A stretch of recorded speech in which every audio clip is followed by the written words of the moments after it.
বাংলাদেশকে ২০ কোটি ডলারের বেশি সহায়তা দিচ্ছে যুক্তরাষ্ট্র, চুক্তি সই। বাংলাদেশকে ২০ কোটি ডলারের বেশি উন্নয়ন সহযোগিতা দিচ্ছে যুক্তরাষ্ট্র।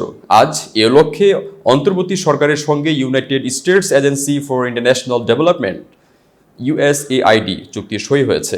অন্তর্বর্তী সরকারের অগ্রাধিকারের ভিত্তিতে এই চুক্তি সই হয়েছে।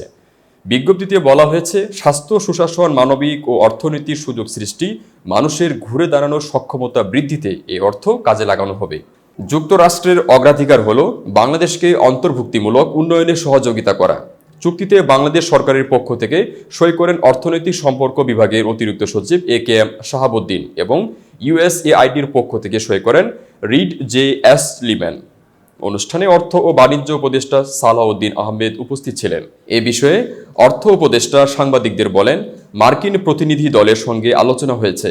মূলত রাজস্ব ও আর্থিক খাত নিয়ে কথা হয়েছে। আর্থিক খাতের সংস্কার ও সহযোগিতা নিয়ে কথা হয়েছে। বাণিজ্য নিয়েও কথা হয়েছে। রপ্তানি বহুমুখীকরণ সহ অন্যান্য কারিগরি সহায়তা নিয়ে আলোচনা হয়েছে। বাজার অনুসন্ধানও আলোচনায় এসেছে।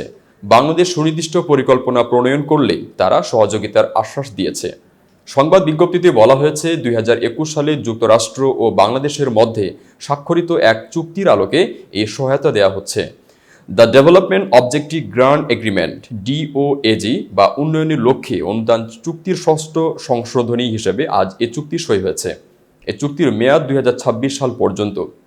সেই চুক্তির আলোকে বাংলাদেশকে মোট 95 কোটি 40 লাখ ডলার সহায়তা দেওয়ার কথা। এ পর্যন্ত মোট 5টি সংশোধনীর আলোকে বাংলাদেশকে 425 মিলিয়ন বা 42 কোটি 50 লাখ ডলার দেওয়া হয়েছে। এবার ষষ্ঠ সংশোধনীর আলোকে যুক্তরাষ্ট্র বাংলাদেশকে অতিরিক্ত 20 কোটি 22 লাখ ডলার সহায়তা দিচ্ছে। এতক্ষণ বার্তা বৈঠকের সাথে থাকার জন্য ধন্যবাদ। নতুন নতুন তথ্য ও সংবাদ পেতে বার্তা বৈঠকের ইউটিউব চ্যানেল ও ফেসবুক পেজের সাথেই থাকুন।